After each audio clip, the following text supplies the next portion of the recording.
الحمدللہ حضرت باعث بستامی رضی اللہ تعالیٰ عنہ جب کسی نے خواب میں دیکھا اور پوچھا کہ آپ کے ساتھ کیا معاملہ کیا، فرمایا کہ جب میں قیامت میں مجھے بھی پیش کیا گیا اللہ اللہ اور مجھ سے پوچھا گیا بتا تو کیا لایا ہے، تو میں نے کہا میں تو فقیر ہوں تو بادشاہ ہے، اے رب میں فقیر ہوں تو بادشاہ ہے۔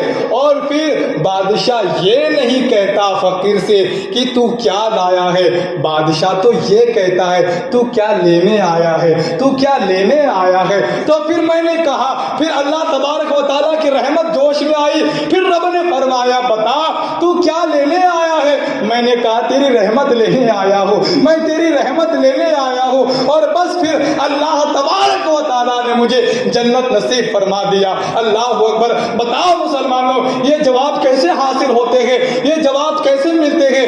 اللہ اللہ ایسے ویسے نہیں، خالی جمعہ پڑھنے سے نہیں ملتے، خالی مغرب پڑھنے سے نہیں ملتے، بلکہ حضرت باعث بستامی ایسے اللہ کے ولی تھے کہ اللہ اکبر دن میں روزہ رکھتے تھے اور رات میں نفل نمازیں پڑھتے تھے، پانچوں وقت کی نمازیں ہو رہی ہے۔ جانتے ہو 11 سال انہوں نے جنگل میں بتا دیے، ایک روایت میں آتا ہے 20 سال بتا دیے۔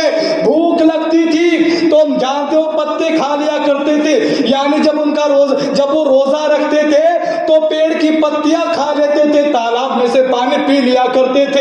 اللہ اکبر۔ یہ سحری ہوتی تھی اور روزہ پھر وہی پیڑ کی پتیاں کھا لیتے تھے، تھوڑا سا پانی پی لیا کرتے تھے، یہ ان کا روزہ ہوتا تھا۔ آج اگر ہمارے دسترخوان پہ اگر ایک پھل نہ موجود ہو تو پھر تو ہنگامہ کھڑا کر دیتے ہیں، یہ آج میرا 26واں روزہ تھا، انہیں کیا پکا کے رکھی، کھچڑی پکا کے رکھی۔ اللہ اکبر۔ ہمارے بھی روزے ہوتے ہیں، 26واں روزہ کیا رکھ لیا، پورے گھر میں ہنگامہ کر کے رکھ دیا، یعنی پورے محلے والے کو پتا چلے کہ میاں کا 26واں روزہ ہے۔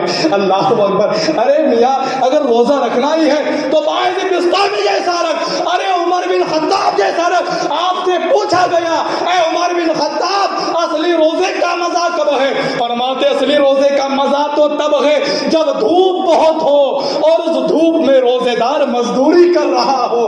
اللہ اکبر۔ اس دھوپ میں روزے دار مزدوری کر رہا ہو۔ مگر یہاں تو میں نے دیکھا جیسے ہی اذان ہو جاتی ہے کچھ لوگ آتے ہیں نماز کو، کچھ نہیں آتے ہیں، پھر بستر پکڑ لیتے ہیں، ظہر کی نماز تو بستر میں چلی جاتی ہے، عصر کے وقت تو خریداری میں چلے جاتا ہے، مغرب کو آدھا گھنٹہ رہتا ہے، دسترخوان بچھا کے بیٹھ جاتے ہیں، 5 منٹ ہوتے ہیں پھر انتظار کیا جاتا ہے، یہ ہمارا روزہ مکمل ہو جاتا ہے، پھر سمجھتے ہیں کہ ہم نے روزے رکھ لیے۔ اللہ اکبر۔ اے مسلمانوں حقیقت میں داستان سنا رہا ہوں، حضرت باعث بستامی رضی اللہ تعالیٰ عنہ جو اتنے بڑے عبادت گزار ہیں، جانتے ہو تب ان سے کرامتیں ظاہر ہوتی ہے۔ ہاں ایسے نہیں ایک آنکڑا بتانے سے کرامت نہیں ہوتی، وہ تو ایک جادوگر بھی بتا دیتا ہے۔ اگر کوئی گڑگڑی والا اگر آ جائے اور کوئی مٹی سے بسکٹ بنا دے تو ان تو کہیں گے کہ یہی غوث اعظم ہے۔ اللہ اکبر معاذ اللہ رب العالمین۔ ارے مسلمانوں، اور جو لوگ کہتے ہیں یہ اہل سنت کے ولی ہے، ارے یہ اہل سنت کے ولی نہیں ہے۔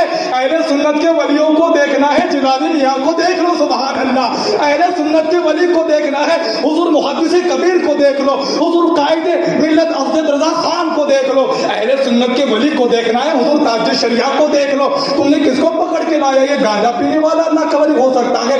ارے میاں اہل سنت کے ولی دیکھنا ہے قسم خدا کی حضور غیاث ملت کو دیکھ لو، یہ ہے اللہ کے ولی۔ جیلانی میاں کا چہرہ نہیں دیکھا، یہ ہوتے ہیں، ان سے مرید بن جاؤ، سبحان اللہ سبحان اللہ، یہ ہے اصل ولی۔ تمہیں کس نے بتا دیا؟ 1-2 کتاب تو نہیں پڑھی مگر ولایت پہچانے لگے۔ جانتے ہو ہم نے کتابوں میں یہاں تک پڑھا ہے کہ ولی کو خالی ولی ہی پہچان سکتا ہے۔ اب تم نے کیسے پہچان لیا؟ کیا تم اللہ کے ولی ہو؟ ولی کو صرف ولی ہی پہچان سکتا ہے، عام مسلمان بھی نہیں، عالم بھی نہیں۔ تو بتاؤ حضور تاج الشریعہ اللہ کے ولی ہے یا نہیں؟ حضور تاج الشریعہ نے جن کو خلافت دی وہ اللہ کے ولی ہے یا نہیں؟ تو مسلمانوں بے شک پھر ہوتی ہے کرامتیں، اور جانتے ہوئے کرامتیں چھپاتے ہیں بتاتے نہیں۔ حضرت باعث بستامی رضی اللہ تعالیٰ عنہ جانتے ہوں جب ان کے پاس مسئلہ آیا، حضرت جی گاؤں کا ماحول بیکار ہو رہا ہے، فاحشہ عورت آئی ہوئی ہے اور گاؤں کے نوجوان بگڑ رہے ہیں، کچھ تو کرے۔ فرمایا ٹھیک ہے انتظام اس کا بھی کر دیا جائے گا۔ فاحشہ عورت آئی تھی، گاؤں کا ماحول بیکار ہو رہا تھا، نوجوان نسل خراب ہو رہی تھی۔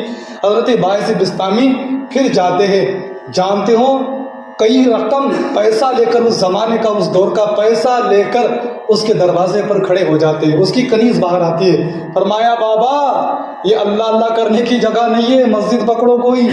فرمایا میں اللہ اللہ کرنے، دراصل میں یہاں جو آیا ہوں تو میرا بھی ایک مقصد ہے۔ فرمایا کیا ہوا؟ فرمایا مجھے تیری مالکن سے بات کرنا ہے۔ فرمایا اچھا۔ تو پھر جب وہ کنیز جاتی ہے اور اس فاحشہ عورت سے کہتی ہے کہ کوئی فقیر آیا ہوا ہے، فرمایا جی ذرا بھیج دو۔ پھر جب آپ جاتے ہیں، فرمایا دیکھ میرے پاس اتنی رقم ہے، تو ایک رات میرے نام کر دے۔ فرمایا مجھے پیسوں سے مطلب ہے۔ اب وہ دیکھ رہے ایک بوڑھا آدمی ہے، اللہ اللہ۔ پھر آپ فرماتے ہیں کہ جاؤ پہلے غسل کر کے آ جاؤ۔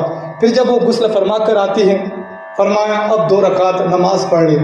فرمایا بابا مسلمان کی اولاد تو ہوں، مگر نماز کیسی پڑھتے ہیں مجھے معلوم نہیں ہے، سجدہ وغیرہ رکوع وغیرہ۔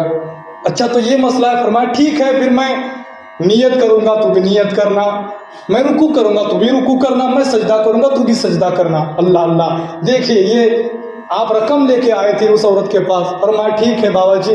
کچھ لوگ یہ تصور کر رہے تھے کہ بابا جی، کچھ 2-4 لوگوں نے دیکھ لیا تھا کہ حضرت باعث بستامی اس کے روم میں گئے ہیں، تو لوگوں نے ڈھنڈورا پیٹ دیا، اللہ اکبر اللہ اکبر۔ مگر کچھ لوگ جو ہوتے ہیں نیک اللہ کے ولی، اگر وہ گناہوں کے اڈے پر جاتے ہیں تو گناہ کرنے کے لیے نہیں، گناہ کے اڈے کو آگ لگانے کے لیے جاتے ہیں۔ سبحان اللہ۔ حضرت باعث بستامی رضی اللہ تعالیٰ عنہ جب نیت کرتے ہیں، وہ عورت بھی پیچھے سے نیت کرتی ہے، آپ رکوع فرماتے ہیں وہ رکوع کرتی ہے، آپ سجدے میں جاتے ہیں وہ بھی سجدے میں جاتی ہے، آپ فرماتے ہیں سجدے میں دعا کرتے ہیں، اے پاک پروردگار عالم، آنکھوں سے آنسو ٹپک رہے ہیں، اے میرے مولا یہ باعث بستامی، بس یہ میرا کام تھا کہ میں نے اس عورت کو، اس کا سر سجدے میں جھکا دیا، اب تیرا کام ہے دل کو تو جھکا دے۔ سبحان اللہ۔ سر کو میں نے جھکا دیا، اب آگے کا کام تو سنبھال لے، دل کو تو جھکا دے۔ اللہ اکبر۔ جیسے ہی سجدے سے سر اٹھایا،